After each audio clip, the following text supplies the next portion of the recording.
Katie, which camera is mine? I just want people to know how fine I am in 2025. Hey, guys. How's it going? Bulls lost to the Wizards. Really bad. Here comes the thumb from Will Gottlieb. Matt's over here with a new hat rack. He's going to put it on full display out here. We're going to have fun tonight because it's New Year's Day, and Katie's going to hit that button right about now.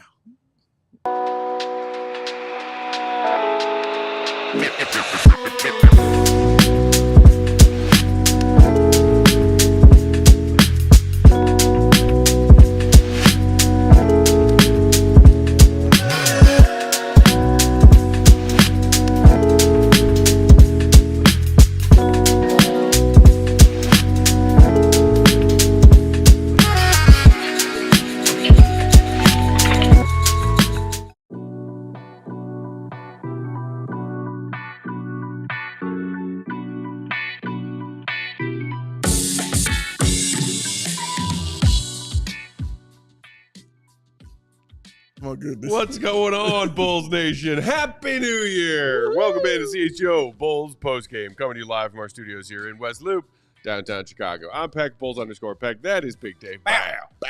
AWL Sports. Will Gottlieb, perfectly coiffed. Will_Gottlieb. Queen of the controls, rocking with us, the one and only Katie W. What's up, Katie? Kaboom! That's right. We got some cool news on the broadcast tonight. Adam Amin's doing his last NFL game of the year for Fox. Yes. So, shout out.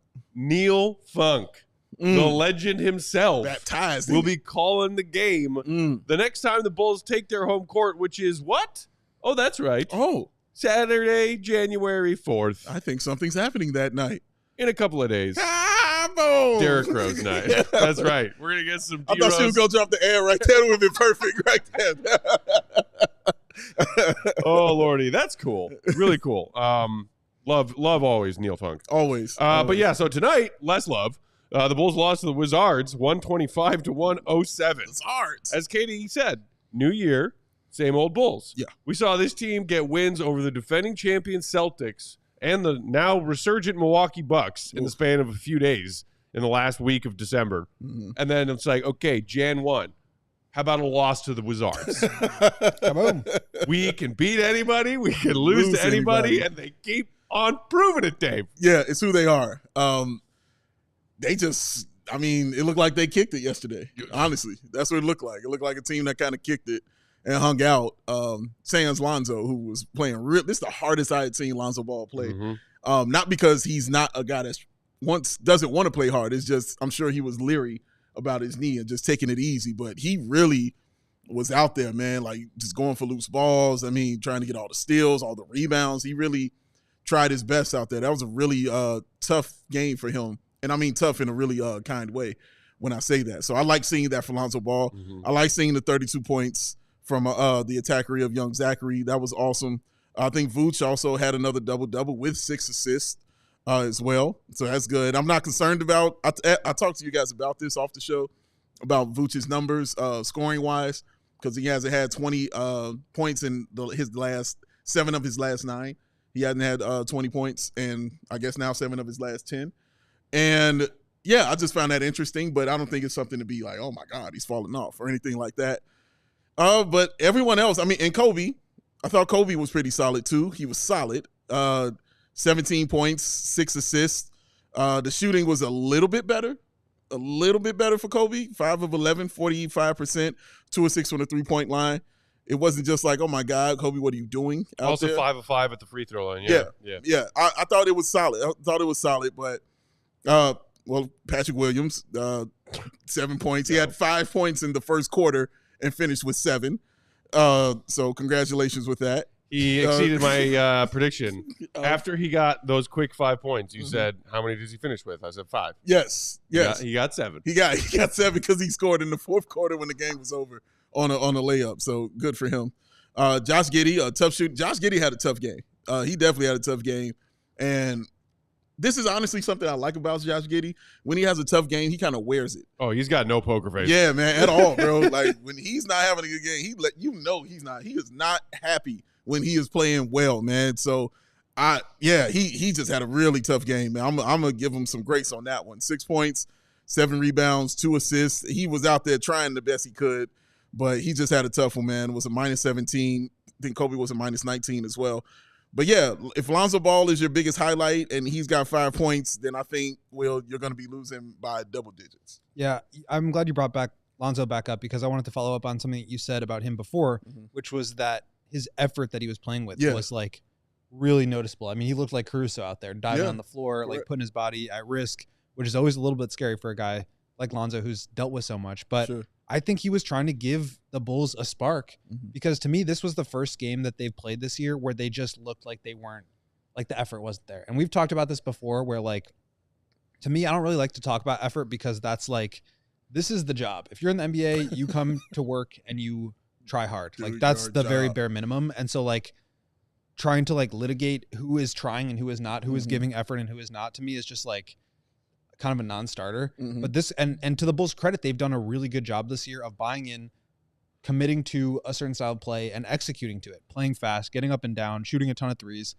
And this was the first game where I just felt like they didn't have that effort.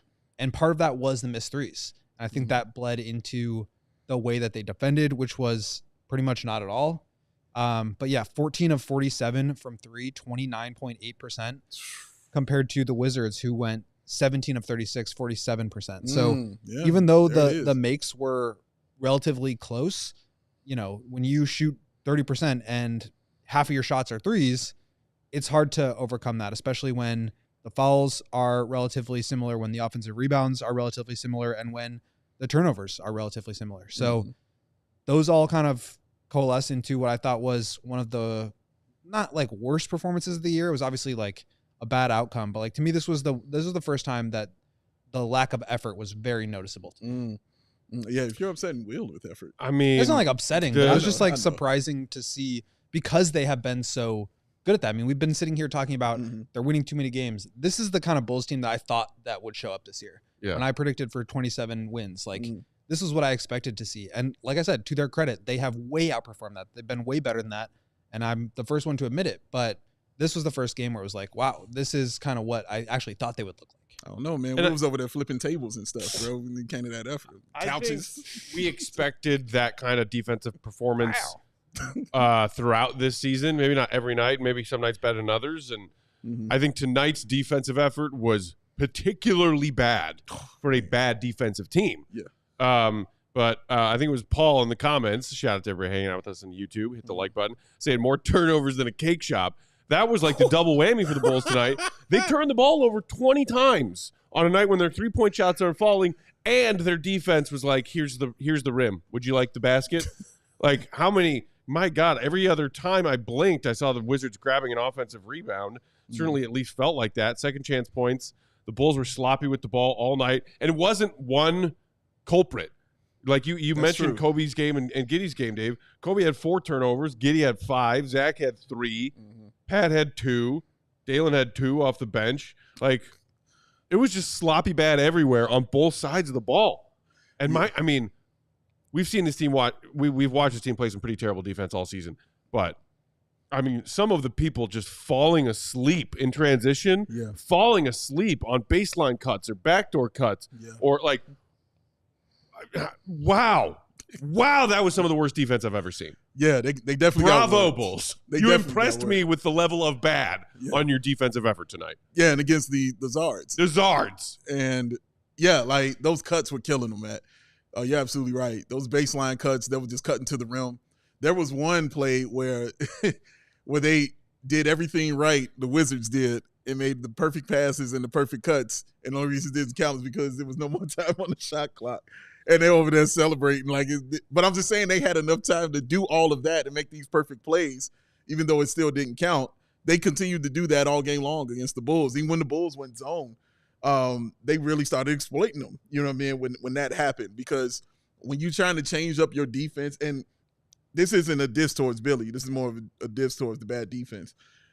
When you're trying to change up your defense and try different styles close to mid-season, then you're going to have a problem. Like, that's just what it's going to be.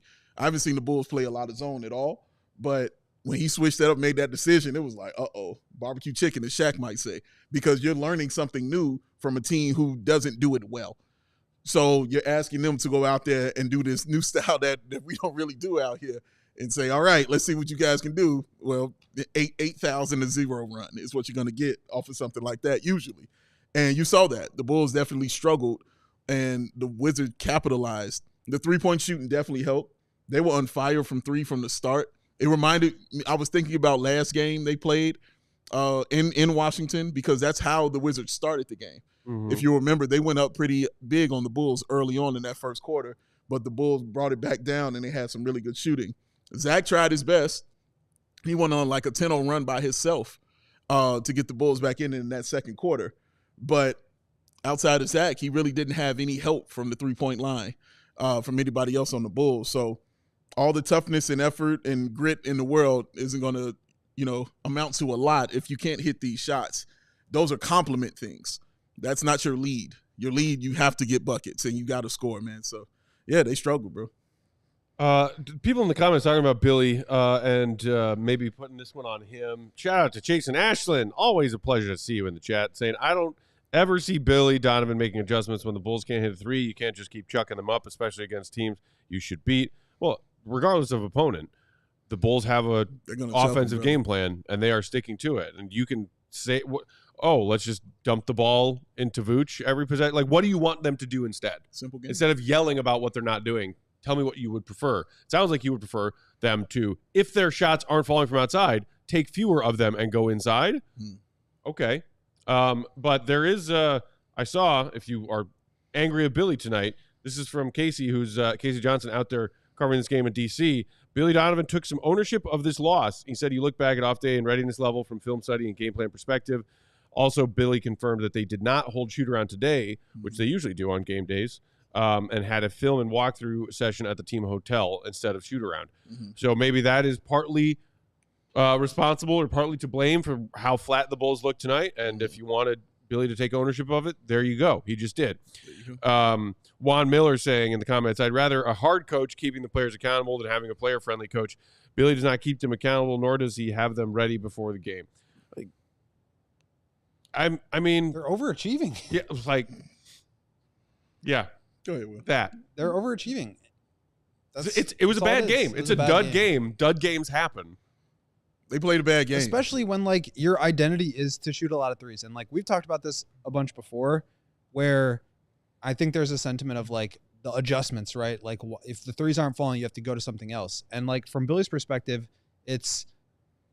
we don't really have a lot of other options. So we're going to just lean extremely heavily into what we think we can do best. And that's get up and down, get to the rim, and spray it out and shoot threes. And that's what they did. And there's going to be nights where they don't make shots.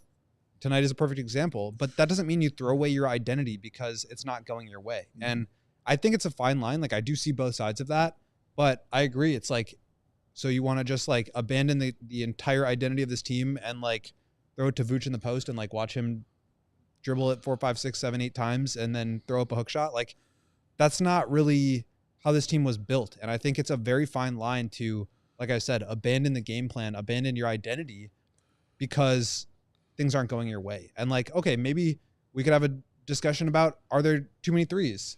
But at the end of the day, like, the team that makes the most shots is going to win. Whether those shots are threes or twos doesn't really matter. But, like, you give yourself more leeway when you're taking a lot of threes, and they just didn't make them tonight. But I do think that, taking it back to what I said at the top, the effort part and the lack of defense part, I think, was connected to the missing threes part in a way that we have not seen from this team. And I don't know if you could blame that on Billy or the players or New Year's Day or whatever, but that was the part that was noticeable to me more so than the game plan or blame or anything. It was just that they kind of let go of the rope. I would also say, if you're looking to dump it inside the Vooch, I mean, I continue to say all the time that Vooch struggles against bigger centers all the time. And he had to go Sarr and he had to go Valanciunas. Vooch went 5 of 17 tonight. Like, he was 2 of 9 from the 3-point line, but he wasn't better from 2 either. I remember, do you all remember the turnaround layup he threw up? How about the air ball that he threw up in the lane? Oh, yeah. Like, he struggled. He really did struggle tonight. So if that's not working and you want to see that as the alternative, well, we took a look at it. It didn't work either tonight. So they couldn't do what they wanted to do on offense. Like, Zach is your best player. He's going to get his. Yeah. But everybody needs help, and he just didn't have that help tonight, man. It's one of them games, a dud, as you called it. It's a dud game. I like Rob. I feel like Rob is always my voice of reason in the comments, saying you can miss threes, you can't not show up defensively, and that's what the Bulls did tonight. Yeah. Chasing Ashland saying maybe the Bulls could take shots closer to the hoop, run an actual offense instead of just shooting 97 threes a game and making 10. Okay, they shot poorly tonight, Chasing Ashland. They've also shot poorly in a handful of their recent stretch of games. Even with that, this recent slump, they are the 10th best three-point shooting team percentage-wise in the NBA this season. 37.2%. A week ago, it was like 37.7%, and they were 5th. Top 5 team in three-point percentage. And this is a team that made a complete 180 in offensive character from last season, from the last several seasons. I don't think you can blow your top on a night or a few nights in a row or a few nights in a handful of games when the three-point shots aren't there. They changed their offensive identity. This is what it is now. You have nights where you don't shoot poorly or when you don't shoot well. Mm-hmm. But to say take 97 threes a night and make 10, no. Mm-hmm. They are a top 10 team in three-point efficiency. Maybe they won't continue to be, but they are right now. Mm. We got to take a break. When we come back, more thoughts on tonight's game. I've got thoughts. Dave's got thoughts. We can talk a little bit more about Lonzo. I thought we also maybe wanted to touch on the Zion rumors that are going around. And, of course, it's New Year's Day, so let's talk about some resolutions. That's all coming up next. Hit the like button while we share some ads. Ray! Happy New Year, Ray. With 2025 here, now is your chance to save big on the next vehicle. The year-end sales event going on now at Ray Chevrolet. Head in today to shop their huge selection of new Chevy models with special model year-end pricing. Right now, take 10 to 20% off MSRP on select new Chevy models, or shop over 125 of their vehicles priced under $20,000. As one of the top-selling Chevy dealers in the entire Midwest, you'll always be able to shop one of Chicagoland's largest Chevy inventories. Mm-hmm. Visit our partner this month at their location on Route 12 in Fox Lake or at raychevrolet.com. And if you've heard of Ray Chevrolet, you've probably also heard of that raised price promise. Their guarantee to make your next vehicle more affordable than ever with no price changing, no add-ons, and no hidden fees ever. That means the incredible prices we're talking about now are the same prices you can expect to see when you shop Ray Chevy in-store and online. Shop the model year-end sales event by visiting Ray Chevrolet in Fox Lake or raychevrolet.com. Got to hit my man Ray up, see if he's coming on Saturday, man. Woo! Huge D-Rose guy. He's the guy like that. Katie, what time is it? Game time hoop. Let's go. Woo. Game Time has a new feature, ladies and gentlemen. It's called Game Time Picks. It makes it easier than ever to get tickets for the events that you want to be at. Game Time Picks filters out the fluff to show you only incredible deals on great seats so you don't have to waste time searching through thousands of tickets to find the best value. Curation makes it easier with Game Time Picks to find better value for tickets to sports, concerts, comedy, theaters, Will Gottlieb's one-man show, whatever. They got them all, y'all. Sold. Oh, sold out. I'm going. Oh, man. All-in pricing, of course. The lowest price guarantee, of course. The most flexible customer service policy in the ticketing industry. That's that Game Time ticket coverage. But they got the Big Dave favorite. They got those seat views.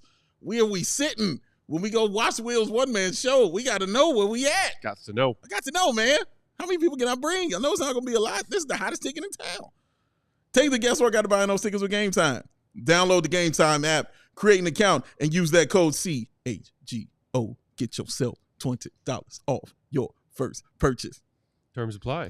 Terms apply. It says CHGO. Get yourself $20 off your first purchase. Terms apply. Terms apply. Much better. Download Game Time today. What time is it? Game Time hoot. I love when you say Will the Gottlieb. You just skip over the goat. Dude, I love doing that. I love when I do that. Will the Gottlieb, what time is that? Dude, I love doing that so much. I enjoy it. Oh, goodness gracious. We roll along here on CHGO Bulls postgame on a night when the Bulls kick off 2025. What if my middle name was just the? Will the Gottlieb. What's your middle name? I just told you. It's the. What's your actual middle name? I feel like a goat. Yeah. The Goat or just Goat? Just Goat. Just goat. Yeah. We're thinking about adding the. Yeah. Add the. Juan in the comments saying, Matt, I'm going to be honest, you're very calm. Is this a New Year's Matt? Because the Bulls were disgraceful, and I was expecting hats going everywhere. I saw somebody else in the comments earlier also talking about, a couple people saw that. A lot of hat That's throwing a new tonight. hat basket and everything. What's going Y'all, if you're a regular around here, this did not upset me. Yeah. Dud nights happen. It was okay. You know what I was frustrated by? Oh, here we go. Can we talk about Patrick Williams for a second? Oh, here we go. Can we talk about Patrick Williams? Let's get the people what they want. My God, he wasn't shown up by Torrey Craig tonight. Torrey was out. Torrey was out, looking flat too on the sideline. But after he played I think he played 32 minutes on Monday, Pat, in that underwhelming game where he started hot and then fell off. Mm-hmm. He only played 23 minutes tonight. Took 6 shots, scored 7 points, 3 rebounds, 3 assists, 1 steal, 2 turnovers. Your 3-and-D guy, who never handles the ball because he's afraid to, had more turnovers than steals. Plus minus of 0. I am. Where you at, Matt? It's like you were saying. This is the no excuses to it, right? Yes. That's what you're calling it, Dave. Correct. I don't know if there are any that you can even try to make at this point. And I think, Will, you made note of it in your column from yesterday or this morning, whichever one it was. Go read it, allchgo.com. It's incredible. Mm-hmm. That when it comes to Pat, the offensive growth just still isn't there. And it seems like he's also maybe not as focused defensively. I don't know if it's something with recovering from his foot surgery and the injury. Yeah. I don't know what's going on. But Patrick Williams, man, how many times did I see him pass the ball because he looked afraid tonight? How many times did we see him with the basketball under the basket and pass out? Still takes a week and a half to get up his 3-point shots. And he's been getting cooked on defense these last few games. Fried. What? What are we doing with Pat? I don't know. I'm giving up. It's bad. No, you will. Yeah, it's gone from, I would say, Pat being serviceable to what's your service? What do you say you do here? I'm confused by it. And when I see it, and I see, okay, if you're just looking at somebody's numbers, you can just say, oh man, they had 7 points, 3 rebounds, whatever. You can look at the game within the game, which is something I love to do, and see how they're actually performing on the floor. Like Caruso would have games where he would put up those numbers, but you would still see him affecting the game and still see him, changing how the team attacks the Bulls on defense, or, seeing how he's getting to every man on a switch every time they switch, or how tough he's guarding someone. You would see his effort, or even just on the offense, just making the right pass to someone, or continuing to have the ball rotating and keeping the rhythm of it going on. So you're affecting the game in some kind of way, even though your numbers aren't there, even though you're struggling shooting, even though you're not getting these rebounds and not doing those things. I'm not seeing none of that from Pat, bro. And I think that's what's more alarming right now is I'm looking like, well, man, what is the reason? I could lean on defense previously to say, I get why you're on the floor. You're guarding their best player. You're huge. You're big. You do a solid job against that best player, second best player, whoever it is on that team. Now I'm looking at it, and like you said, man, I've been watching him get cooked by some of these dudes out here, man. And it's weird and frustrating to watch. And then just to watch his handles just leave earth and go away because he doesn't have them anymore.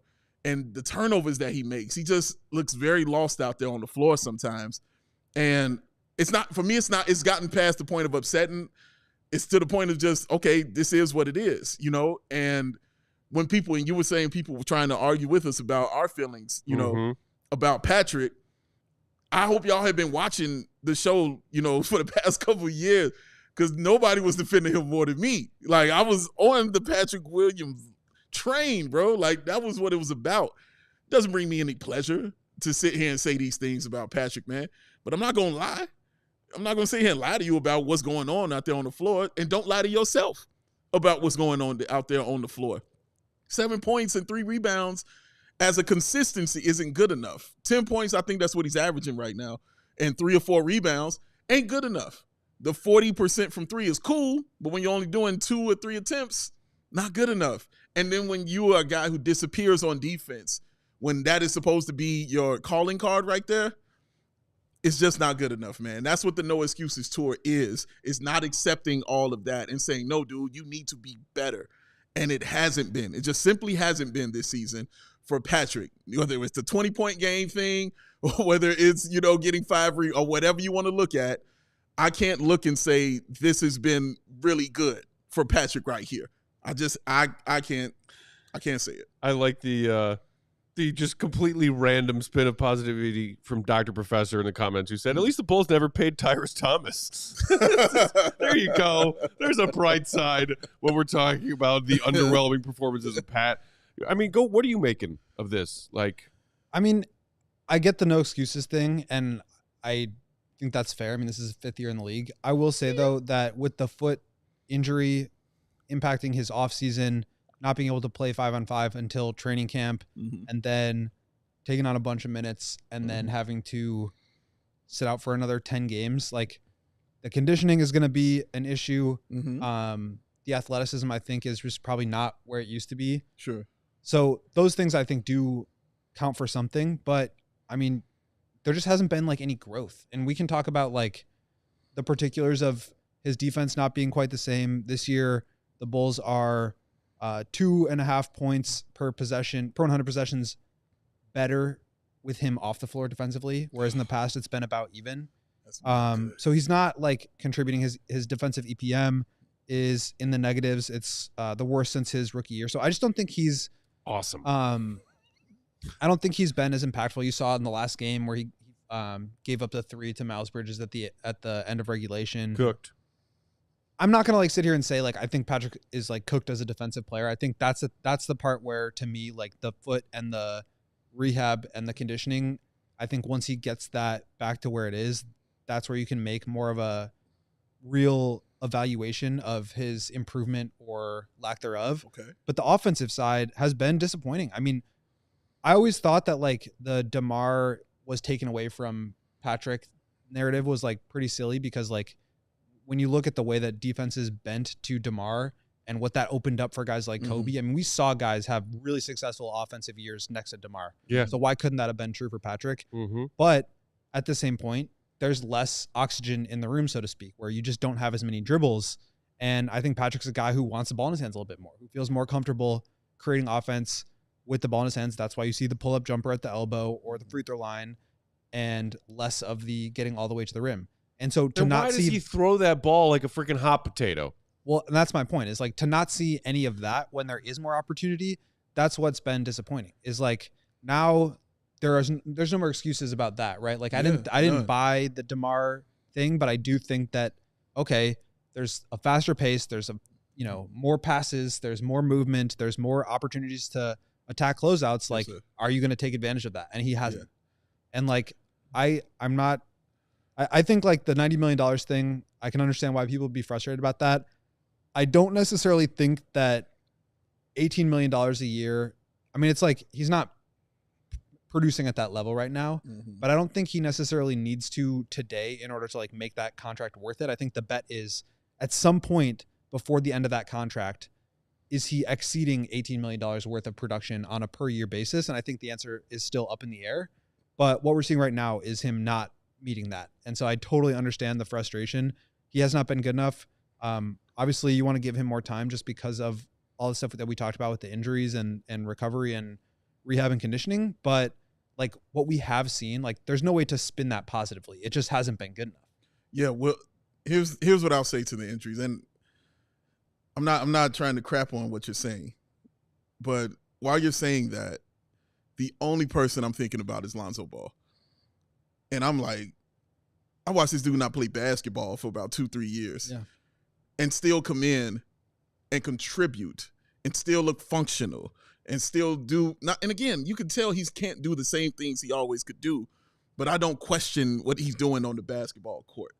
I also watched him get injured during the season with his wrist, come back, and the man trying to slap the glass to block shots out here. Yeah. Like, you know how many rebounds Lonzo had off the bench tonight? Oh, like 7? It was 8. Like to Pat's 3. So that's why I can't. And I'm not saying you're wrong. You're right. Yeah, some people are different. Everybody's different. Everybody's different. They ramp up different. They prepare different. I'm saying, dude, when this dude doing something from a surgery that had never been done in the history of basketball, where somebody has come back from that, and I'm not having those questions about him. Yeah. Well, I think that's the real crux of why people are frustrated with Pat, is that he doesn't have that, like, balls to the wall, diving for loose balls, kind of. Saw Lonzo dive on the floor tonight. But that's what makes people love Lonzo. Yeah. And Patrick not having that has nothing to do with the injuries. That's just never who he's been. That's fine. As somebody in the comments said earlier, especially on defense, on the defensive side, effort. He just don't look the same, man. Yeah, I don't know. I know we got to take a break here real quick, but just to kind of wrap this up, shout out to our guy Rob, who said, shout out to the remaining P-Will believers. Stay strong, my brothers and sisters.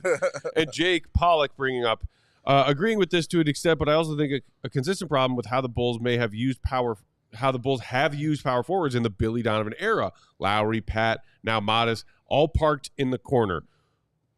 I'll grant that there might be some shades of truth to what you just said. Interesting. But what was my favorite part of tonight? Because it was a Modest Buzelis dunk. Where did that dunk come from? Modest saw that Kobe got some paint penetration, drew 2 defenders, and what did he do? He cut through the paint to get a pass to then dunk the ball. Don't tell me that they have rules where they have to go stand in the corner and only stand in the corner, which Pat loves to do. Yeah. He's allowed to make cuts off the ball because our rookie is already doing it better than Pat has at any point in his career. Enough said? Enough said. Let's take a break. Yeah. We'll come back, more about this game, and some fun trade talk, some resolutions. Hit the like button. Pew. Pew. Pew, pew. Pew, pew, pew. It's out there. Look here, ladies and gentlemen. We are sponsored by the Chicago Sports Network, the new home of the Blackhawks, Bulls, and White Sox games. CHSN will broadcast more than 300 live games per year across the Blackhawks, Bulls, and White Sox, and will feature a full lineup of original Chicago-focused sports content. They are Chicago-based, they are Chicago-built, and they are Chicago to the bone. And they are bringing it to every corner of Chicago across our beautiful 77 neighborhoods and beyond. At CHSN, Chicago comes first. Visit CHSN.com for more info on how to watch Bulls, Hawks, and Sox games all season long. And after you watch those games, tune into the post-game shows right here for all 3 of those teams here at CHGO. Terms apply. Terms always apply, Dave. You know what else always applies? Tell me. To just life, having fun, getting some bets down on the sport of your choice. No. Multiple sports. I'm with it. Obviously, it's playoff time for footballs. They're throwing the footballs, y'all. So there were college football playoff games happening today. Yeah. Ohio State just worked Oregon. Shout out to you and young Spathis' Longhorns. Yeah, hook 'em, baby. Moving on. Hook 'em. Congrats. Shout out to Joe. Yeah. Whether it's pro sports or college, the app to bet football is Circa Sports Illinois. Circa Sports, it's sports betting the way it should be. Circa Sports Illinois has high betting limits, low holds, and exceptional customer service. Bet on all your favorite teams in every game this season, including every playoff game right around the corner for the NFL. Mm-hmm. Spreads, props, futures, in-game betting. Circa Sports has it all. Fun and bet like a pro from anywhere, anytime in Illinois. Download your new bookie today at circusports.com. Must be 21 and older. Gambling problem, call 1-800-GAMBLER.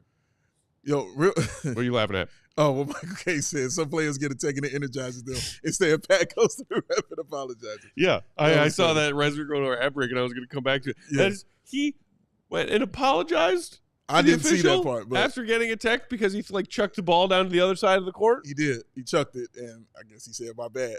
And now, we were shocked that he got one. Yeah, I mean, yes. Yeah, we were Is surprised. that like his – wait, do I remember him getting an attack at some point earlier this season? I think it's the second. Second? I think. Second? I definitely remember DeMar DeRozan saying because I remember we had a pay. discussion about DeMar paying already this season. Right. Yeah, Correct. Well, and will he still, now that he is no longer his teammate? I would still say yes. It's not going to cost you too much because they ain't going to come few and far between. Oh, my goodness. Yeah, he had one earlier this year and one last year. I did want to continue to heap some love here on Lonzo. Please do, yeah. I'm just so happy for him, man, and how he's playing and how it's revving up for him each and every single game. Obviously, he's on a minutes restriction, He's not going to really go over that 23 minute per game mark. He's not really going to go over that too much. But again, he played about 23 minutes tonight. Only the 5 points, only the 8 rebounds, only 4 assists, and the 3 steals. But it's just like I talked about with Patrick Williams. When you're looking at somebody's numbers like that and you see they haven't done a lot, well, you're watching the game within the game after that. And that's where you see, you just mentioned, Will, him diving on the floor, getting those loose balls, him going up trying to block those shots. The way he was attacking on those guys was something I hadn't seen him do for a while. Like, you could tell that he's feeling so much better with his knee.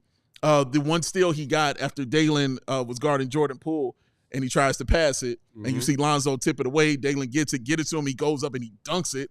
And just watching him hang on the rim and just be so happy that he was able to do that kind of thing, man. I mean, shout out to our guy, Adam Lean, who pointed out on the broadcast that was the first time he's dunked in an NBA game in 1,120 days. That's wild, dog. That's a long time.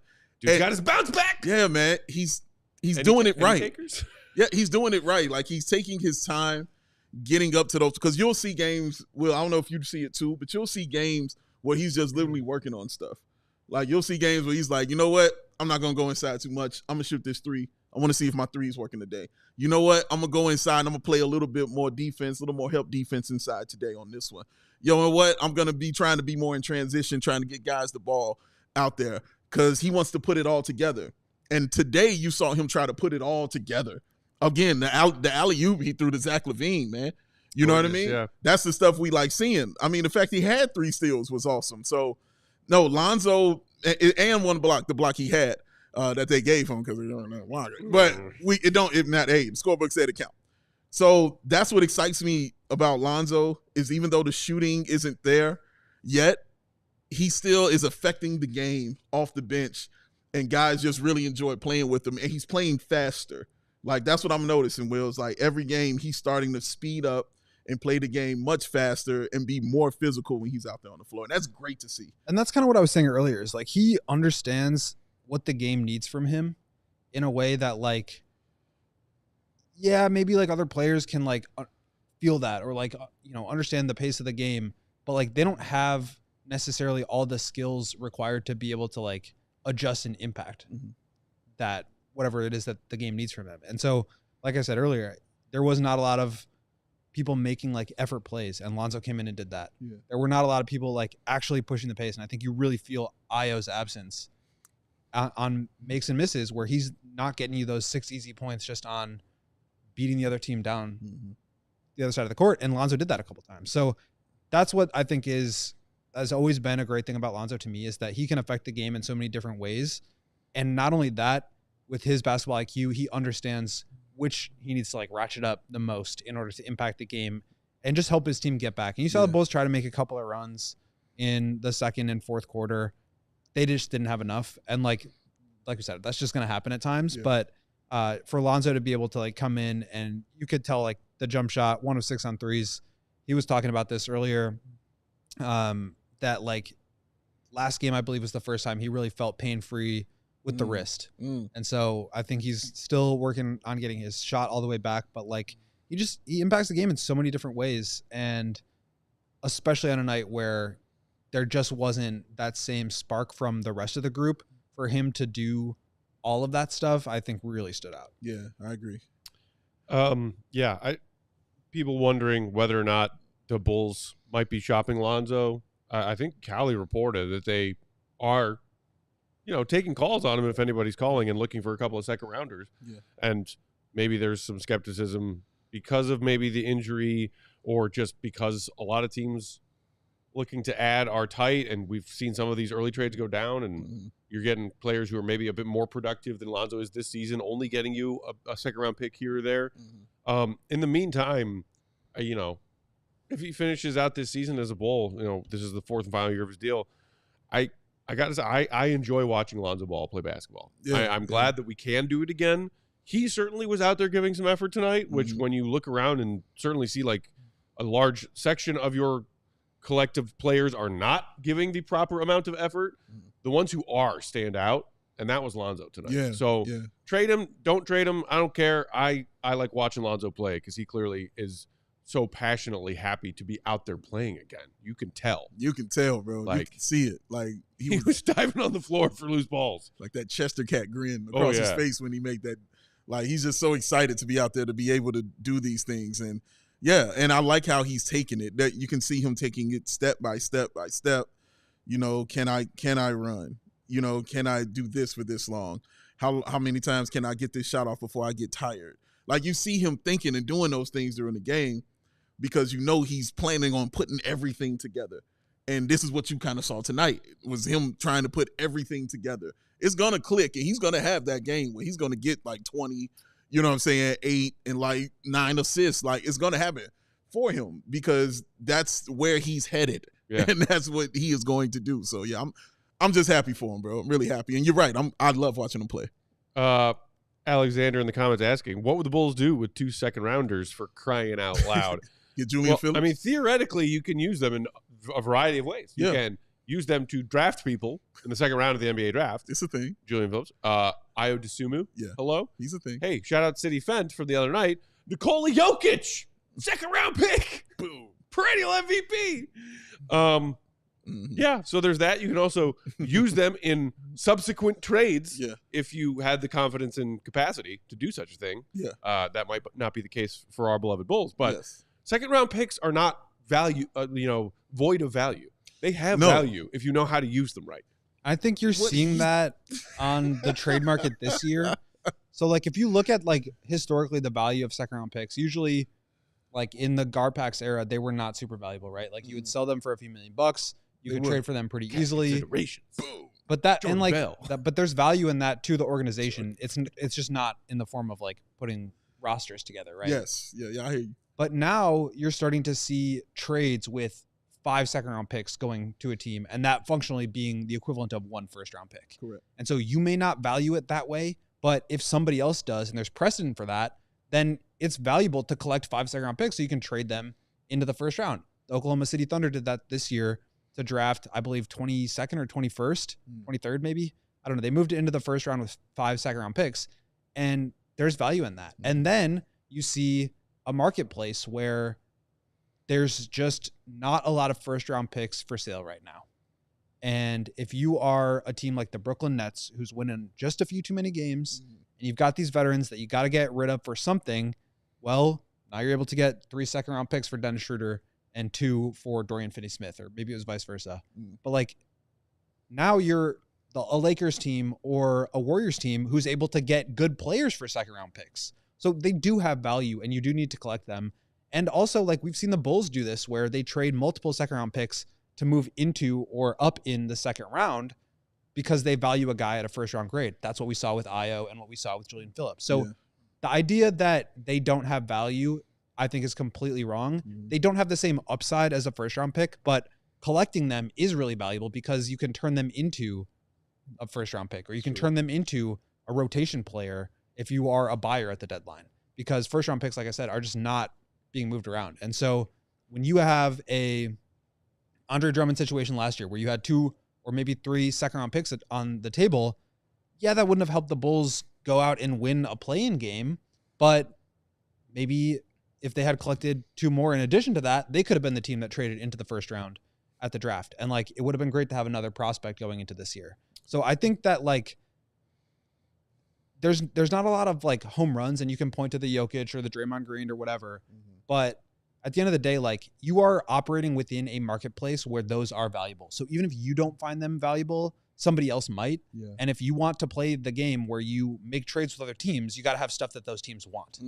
And second-round picks can be valuable. Preaching. One man's trash. Another man's treasure. And shout out to Alexander, who chimed in again saying, that was my point, if you know how to use them right, regarding second-round picks. And gotta know how to use them, baby. Sometimes they have used them correctly, and sometimes not so much.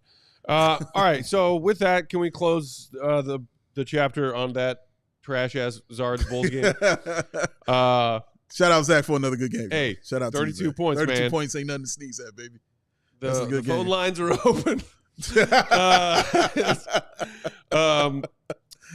And to touch on this thing that made its ways around NBA media, social media, Twitter, Bulls people talking. So this was co-reported by Bobby Marks and Tim McMahon for ESPN. Got dropped yesterday. Shout out Bobby Marks. The headline was, "What's next for Zion Williamson?" You know, that guy that the Pelicans exploded in joy with glee when they won the rights to the first pick on lottery night. That guy. I've heard of the him. one that Bulls fans were really excited about. And then, hey, Wendell Carter Jr., consolation prize. The hardest question in the NBA, what's next for Zion Williamson? In that report, here is a segment of it. A general manager brainstorming potential Zion deals. Mentioned the Chicago Bulls, who've been shopping guard Zach LaVine for several months. As a possible fit, LaVine, 29, has his own durability issues and a contract due to pay him $95 million over the next 2 seasons. But he has reminded the league of his talent by averaging 22 points per game with a 63.4 true shooting percentage this season. Goodness. Quote, "I bet Chicago would do that," the general manager said of a hypothetical deal built around swapping Zion Williamson for Zach LaVine. After pondering it for a few seconds, the GM said he'd decline such an offer if he were running the Pelican side of that trade. Now, just so you know, they mentioned Zach's current situation. I think all Bulls fans know Zach's situation monetarily, the 95 remaining. Zion is in year 2 of a 5-year, $197.2 million deal. So he's got more money and more time on his contract remaining than Zach's. And again, this was a hypothetical. If the Pelicans decide they need to move on from Zion, who can they find as a trade partner conversation between some ESPN NBA guys and some anonymous NBA GMs? So this isn't even a report saying that the Bulls and the Pelicans are talking, that they're mutually interested, that at least one of these teams is interested. Sure. They're just looking for potential partners that could fit and could make a Zion trade work. What do we think? I want to hear what Goat has to say, so I'll make mine quick because he'll be more nuanced. And, I got a lot of thoughts on this one. You feel what I'm saying? I can hear his brain I got now. I got a lot of Gears are thoughts on turning. this one. So I'll just say it quick. Do your thing. No, I'll make it quick, bro. This Cook. is for you. Cook, Big Dave. I think I would do it only because I wanted Zach. I was like, whatever you have, give it to me for Zach LaVine. And that's what it was for me. And I don't think that's really changed. I think my mind is still kind of there. Now, we'll definitely break it down financially. You know what I'm saying? And all that other stuff. But player for player is kind of what I'm looking at. And I didn't think when you were in a position where you weren't going to get anything for Zach LaVine, and it's a possibility you can get a guy like Zion Williamson for Zach LaVine. Okay. Is it a risk? You damn right. It's a risk because Zion gets injured. And Zion likes to, he's no stranger to a table with a bunch of plates with food on them, sir. He enjoys that, and me and him should hang out. But as a player and as thinking like AK, it feels like this is something he would like because you're getting a young guy, who might have that upside, who's a star in a name, and is kind of cheating in a way where it's not resetting, your team and stuff. Is just still like, hey, I can put Zion in there. We can still keep doing what we're doing, kind of thing. So that's how I think they would look at something like that. But yeah, sure. Why not? Give me Zion Williamson. I think it would be wild in my head for me to say, no, I don't want Zion Williamson. When I couldn't even get the Doritos for Zach LaVine at one point in time. So if it's possible and it can happen, sure. And now, ladies and gentlemen, Will the Gottlieb. Okay, I feel like the quickest way to do this is, what are the odds that Zion Williamson can be the best player on a conference finals team? Give me a percent. Honestly, based on what we've seen so 45%. far. 45%. That's pretty high. Yeah. Matt? Best player on a conference finals team?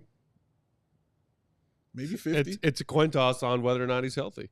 Yeah. Yeah, that's But what if it he all is, boils but down if he to. is healthy, If he is healthy, can we all agree if he that is, the can Can talent he be the best is player there? on a conference finals team? I'd say yes. Yeah. Percentage-wise, likelihood, yeah, maybe right around where Dave is. Maybe not quite 50-50. Okay, same question for Zach LaVine. No. So that's the quickest way to do this for me because, as we've talked about, the Bulls need a star player. They need a superstar caliber player that can be the best player on a team because until you get that guy, you're kind of just spinning your wheels as we've seen for the last 15 years. Ooh, especially in the East, he could do that. I'm sorry. Go ahead. For sure. So definitely not without risk, right? The injury is a huge question mark. You obviously, and like I'm thinking about this in terms of a Zach for Zion swap. Okay. Because I believe that's what was written in the article. If you have to include like Kobe and picks and whatever else, like that becomes obviously more complicated. Sure. But just 1-for-1, like I think you're saving money, right? Zion's making less money in total. He's making 36 million this year, 39, 42, 45. Zach's obviously making 40, 43, 46, and 50. So you're saving money, and the Bulls would have to figure that out because the Pelicans, like the Bulls, are not going into the luxury tax. He's younger. He's shown an ability to get to a higher level as a player. And again, that doesn't come without risk or consideration, but he's also on a very interesting contract that has a ton of protections in it. And it's actually non-guaranteed after this year, every single year. So if it doesn't work out for whatever reason, you can waive him and that's it. So I think like if you think about a Zach for Ben Simmons swap and you think that's a good idea because it gives you cap flexibility, this is a very similar thing. And I just sent this to Katie. I don't know if she's had time to work it into a graphic yet, so I can kind of read it if not ready. Wow.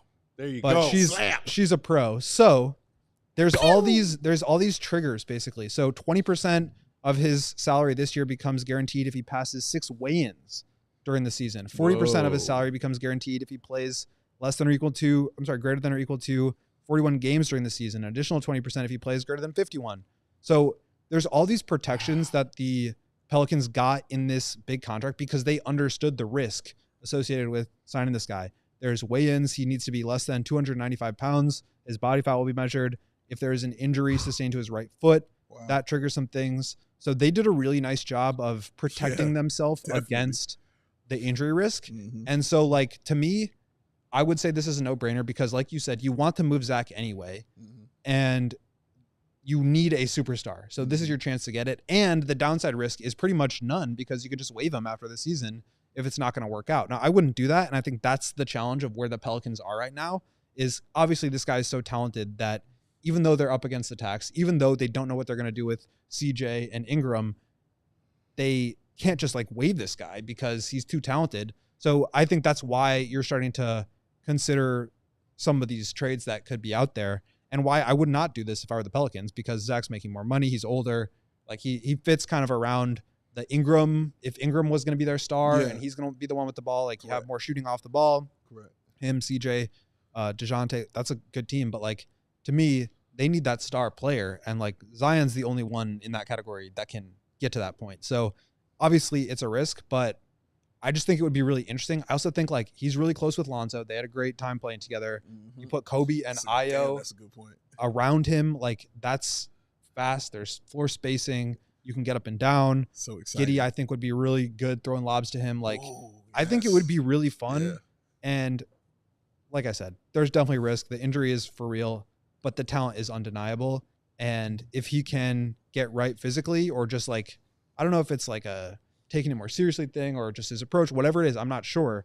But you take a bet on that because the talent is there. Yeah. And especially when you have those injury protections in the contract, I think that's a no-brainer. Can you, because you were touching on it a little bit, but can you tell me more about Zach's fit on the Pelicans, what you see it would kind of be? Like, is this a team better than what they are now? Because, I mean, right now, they're not good at all.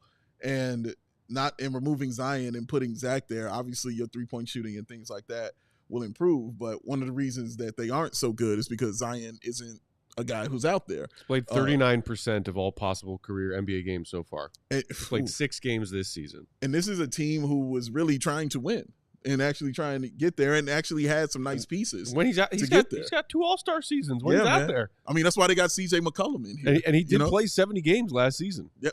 Come on, man. So what do you see as an upside for Zach, just on the basketball floor? I mean, in terms of the Pelicans, I mean, they, I think, got off to a season similar to what the Grizzlies had last year, where it was just like everybody got hurt. Yeah. They got into a bad start. And like, I mean, we saw it, the opener. I was down there in New Orleans. Flex. DeJounte broke his finger. And that was like, Zion missed the game. Nobody really understood where he was. I mean, Willie Green was talking for the game. They like didn't really have a real answer. He was like sick or something. Ingram's got like the same situation as Julius Randle and Zach, where it's like obviously talented player, but nobody really wants to be the team that like spends a lot of money to go get that guy. Right. And so he's an expiring contract. Maybe they just decide, yeah, we'll bring him back. He'll be our main hub. We're going to get a very high draft pick this year. You put Zach around him. Maybe the Bulls have to take back CJ McCollum, or there's like a bigger trade that can help clear up some space there. But you've got DeJounte, who's obviously close with Zach, Seattle guys, and who complement each other well, defense, offense. You've got Ingram, who can be kind of like the main offensive hub. You've got Herb Jones, who's like one of the best defensive perimeter players in the league. Trey Murphy's having an incredible season. You don't have like that lock-in set and forget center, and I think Yves Missy has been great this year, but like I just don't know if they're really 100% there with him yet, if he can be the 36-minute a night guy.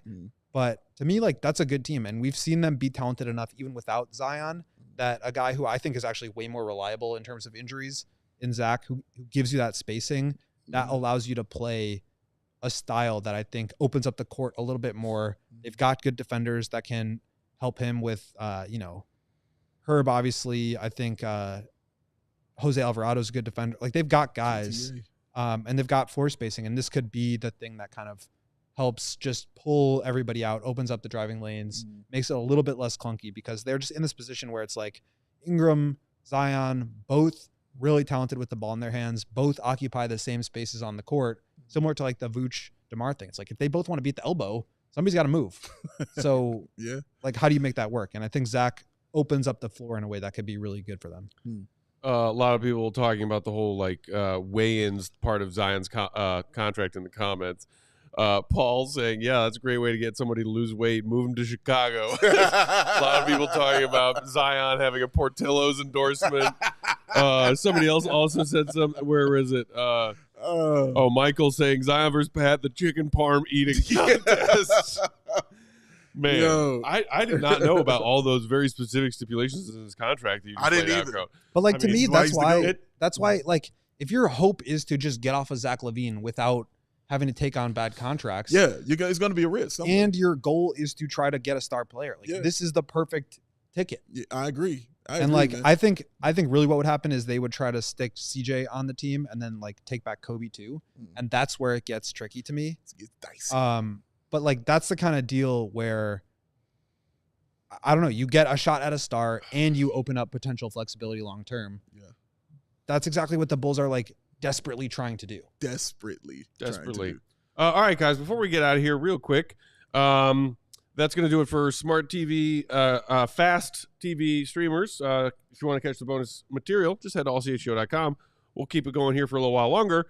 New Year's resolutions. Do we have any? Do we have any as individuals, as Bulls fans? Do we have New Year's resolutions that we would like to put on the desk of the Bulls? Resolutions for them? Katie asked y'all in the comments. Chime in if you have any thoughts on that. Maddie Legend saying New Year's resolution for the Bulls: keep the draft pick, please. Yeah, I wouldn't be opposed to that one. What about you, Dave? Any New Year's resolutions for yourself, for the Bulls, for yourself as a Bulls fan?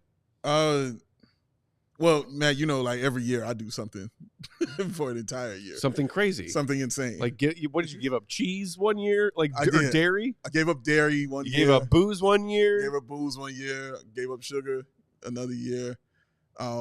Something else I did. Oh, I tried to live like Will Gottlieb for 1 year. Just be more financially stable the Money Talk Substack, Money Talks 101. Yes, shout out Darnell Darnell. baby. That is an awesome thing. Y'all need to be subscribed to that, by the way. Shout out Definitely Darnell. subscribe to Money Talks. So yeah, I'm doing another one this year. It's pretty insane. I've only told 3 people that, so I'm gonna keep that low. But it's pretty crazy. It's pretty crazy. Achievable? It's achievable. Okay. I mean, all of them are achievable. Yeah. But they're insane. That's the point of it. It doesn't excite me if it's not crazy. That's the only thing that excites me about doing stuff. Will you tell us off camera? No, okay. Not yet, man. Literally told 3 people what it is, and they're like, "You're out of your mind." I'm like, "Yeah, I'm a little crazy," but yeah, it's pretty crazy. But as far as the Bulls, I mean, the resolution I have is just come to your senses. I think that's what it is. It's like, bro, like we see what it is. We understand it. We get it. You know, I'm going to love you regardless. I'm always going to love the Chicago Bulls. That's who I am. I love the Chicago Bulls. I love talking about them. I love reading about them when I'm reading Will stuff. I love playing them on video games. Pretty much the only team I play with on a video game is the Chicago Bulls. Like, it's the Chicago Bulls. They are a huge part of my life. I will forever. But you got to be real with yourself at some point in time about what you got and what you need to do to be better for this team. And there are very simple steps you can take, and you're making some stuff more complicated than what it has to be. So make the moves. Make the right moves. Don't have us sitting here continuing to yell at you, telling you what the hell are you doing. We don't want to do that no more. At least I don't. I enjoy when y'all do good things. I enjoy talking about good things, but I'm going to tell the truth. Like, that's going to happen. So just come to your senses, understand who you are, and move forward amicably. The believer in the comments has a resolution for us. Yeah. Which is that they want an opposite of Goon of the Night, like Tank Commander. Okay. Tank Commander. Yeah, let me tell you. Such an idea has been discussed.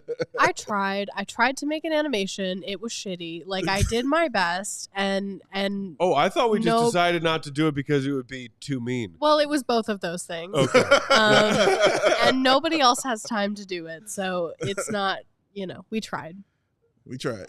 I mean, there would be like get little cutouts of all the different Bulls players, and then you could like superimpose them on a tank, some sort of, Look how excited he is about this. Yeah, it's a really fun idea. I like it. I am shocked to my core. There's people in our comments crying about losing to the Wizards, so not everybody's on the same page. Go. What about you? Any resolutions? Oh man. I feel like I kind of laid that out in the column, like the resolution for like how I'm going to be. Great column. It was really good. How I'm going to be like absorbing the rest of the season. Yeah. And like what the point actually is. And yeah, I think maybe we can like spend all of tomorrow's show talking about it, or longer than I know we got to wrap up here, but I don't know. I just think like taking stop trying to like force them into what they should do and just like react to what they are doing. I think that's kind of my resolution for that's what I do for how I absorb this team. Yeah. Okay. Wow, you absorb. Okay. Okay. All right. I see that. Reacting to everything second by second, I don't recommend. It's not healthy. But that's how he lives. Yeah. What about you, Katie? Any resolutions? I'd actually like to shout out the fine folks in the comments, their resolutions, if you're okay with that. Absolutely. I saw Rob's. I liked his. Front office, do your damn job. So Rob, his resolution these are all just for the Bulls, by the way. Yep. Can the Bulls front office do their damn job in 2025? Can that be their resolution? Please. Paul, they should triple down on player development. Love that one. Dr. Professor, maybe a little tongue-in-cheek here.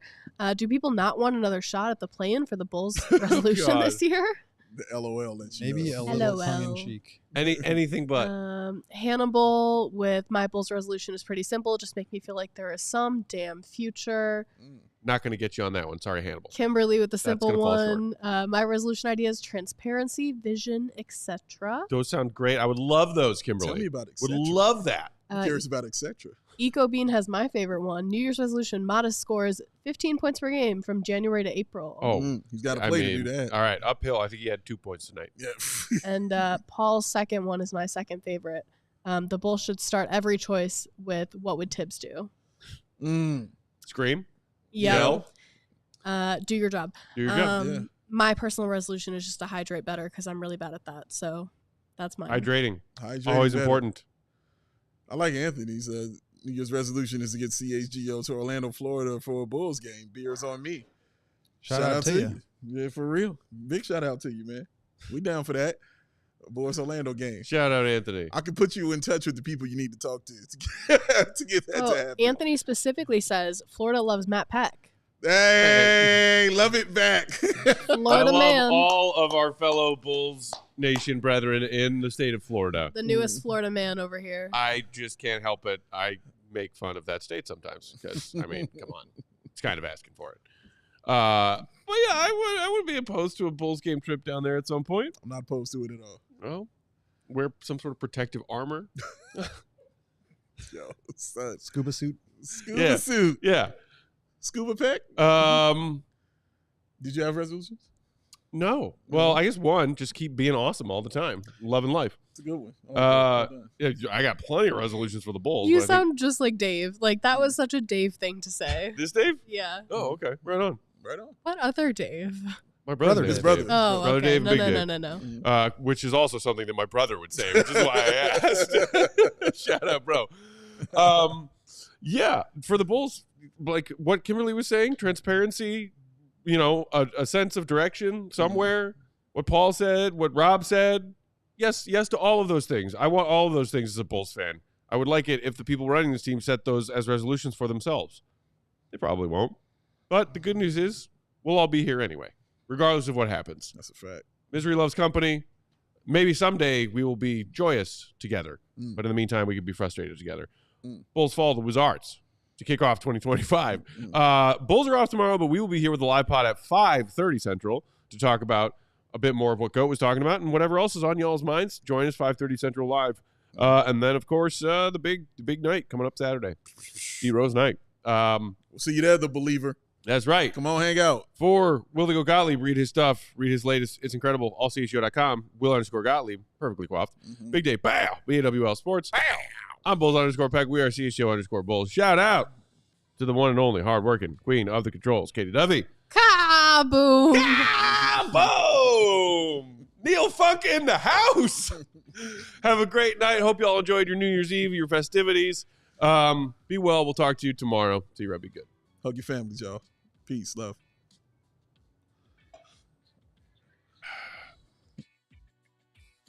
We all silly like the mayor.